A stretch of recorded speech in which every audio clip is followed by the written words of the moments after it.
हम उस दौर में आ चुके हैं जहां राजनीति सेवा का माध्यम नहीं, सत्ता का माध्यम बन चुकी है। नेता का जनता से विश्वास क्यों उठ चुका है? यह कोई साधारण प्रश्न नहीं है। लोगों की पीड़ा है, लोगों की आह है जो कोने कोने तक गूंज रही है। लाचार और बेबस जनता क्या करे? नेता सेवक बने, मालिक नहीं। जनता सिर्फ वोट बैंक नहीं, वह भागीदार बने, इस बात पर भी ध्यान देना चाहिए। जातिवाद, परिवारवाद, अपराधवाद को बढ़ावा देने वाले अगर राजनीति में सक्रिय होकर काम करेंगे तो हमारे लिए रक्षक के रूप में भक्षक बन जाएंगे। जिनके हाथों में आप अपनी बगडोर थमाओगे देश और समाज और ग्राम के विकास के लिए, वो आपके लिए विनाशकारी साबित होंगे। विकास की जगह विनाश करेंगे। ऐसे कई सारी घटनाएं सोशल मीडिया पर आए दिन आती हैं।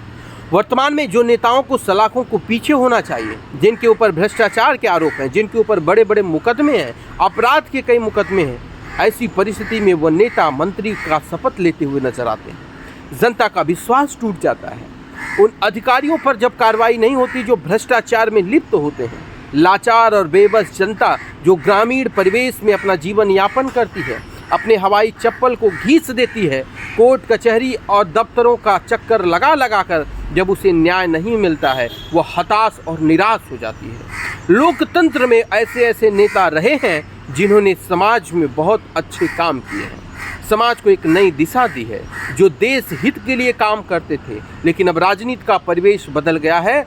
बहुत ऐसे नेता हैं जिन्होंने राजनीति में आने के बाद बड़ी बड़ी संपत्तियां हासिल की, बड़े बड़े रुतबे हासिल किए, बड़ी बड़ी लग्जरियस गाड़ियां ली, लेकिन जनता को क्या कुछ दिया? सवाल यह भी है कि जो जाति का नाम पर वोट देते हैं, जो परिवारवाद के नाम पर वोट देते हैं, जो धर्म के नाम पर वोट देते हैं, क्या वह कभी खुलकर अपने नेता से ये पूछते हैं कि आपने हमारे गांव का विकास क्या किया? आपने हमारे क्षेत्र का विकास क्या क्या किया? आप वोट मांगने तो आ जाते हो, लेकिन जब आप जीत जाते हो तो उसके बाद आप इस क्षेत्र में दिखाई क्यों नहीं देते? क्या सिर्फ जीतने के बाद आप बरही तेरही, मटमंगरा, हल्दी, फोटो खिंचवाना, जन्मदिन मनाना, अपने कुछ चुकार टाइप के कार्यकर्ताओं के घर सम्मिलित होना, उनका साहस और हौसला अफजाई करना, क्या राजनीति की परिभाषा यहीं तक सीमित रह गई है? वर्तमान का परिवेश जो बदला है, ये समाज को कहीं ना कहीं धोखा भी दे रहा है। बहुत सारे आज भी नेता हैं जो सिद्धांत की राजनीति करते हैं, लेकिन बहुत सारे ऐसे नेता हैं जो सत्ता हासिल करने की राजनीति करते हैं, अपने व्यक्तिगत स्वार्थ की राजनीति करते हैं, गरीब, दलित, वंचित, शोषित को हैरान और परेशान करते हैं।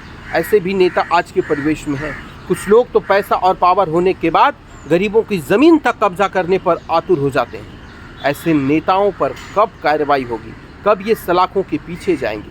जनता का विश्वास अगर कायम रखना होगा, लोकतंत्र में पारदर्शिता के साथ साथ जो भी उनके कार्य हैं वो स्पष्ट तरीके से हों, उन्हें भ्रष्टाचार का किसी प्रकार का शिकार ना होना पड़े, इनके जनप्रतिनिधि इस जिम्मेदारी का निर्वहन करें। कोई भी आपके पार्टी का या कार्यकर्ता हो, या आपके पार्टी का कोई वोटर हो या सपोर्टर हो, या फिर नहीं भी हो, अगर आपके विधानसभा, आपके लोकसभा, आपके जिला पंचायत क्षेत्र में, आपके ब्लॉक में अगर रहता है, तो आप उसके साथ न्याय हो, इस बात पर ध्यान दें। पैसा कमाने के माध्यम अलग अलग हो सकते हैं। आपके पास पैसा, आप बड़े बड़े बिजनेस कर सकते हैं, उद्योग खोल सकते हैं, सब कुछ करिए, लेकिन जनता की सेवा में कोई कमी मत छोड़िए। जनता का अगर विश्वास टूट जाएगा तो आपको बहुत बड़ा उसका नुकसान झेलना पड़ेगा, क्योंकि राजनीति सेवा का माध्यम होना चाहिए, सत्ता का माध्यम नहीं होना चाहिए। जिसके हाथ में हमारे बच्चों की बगडोर थमाई दी गई थी, गांव का विकास हो, सुंदरीकरण हो, स्वच्छ भारत बने और प्रभावशाली भारत बने, अच्छी शिक्षा और अच्छे स्वास्थ्य की व्यवस्था हो, ऐसी परिस्थिति में आज भी लोगों को सही इलाज नहीं मिल पाता है, आज भी लोगों को न्याय नहीं मिल पाता है। जिसे सरकार वेतन देती है, बड़े बड़े आला कमान के अधिकारी बैठे हुए हैं, तहसीलों में चले जाइए, थानों में चले जाइए, वहाँ के क्या हाल हैं किसी से छिपा हुआ नहीं है। लेकिन लाचार और बेबस जनता करे तो करे क्या? उनका सुने तो सुने कौन? उनका सुनने वाला कौन है?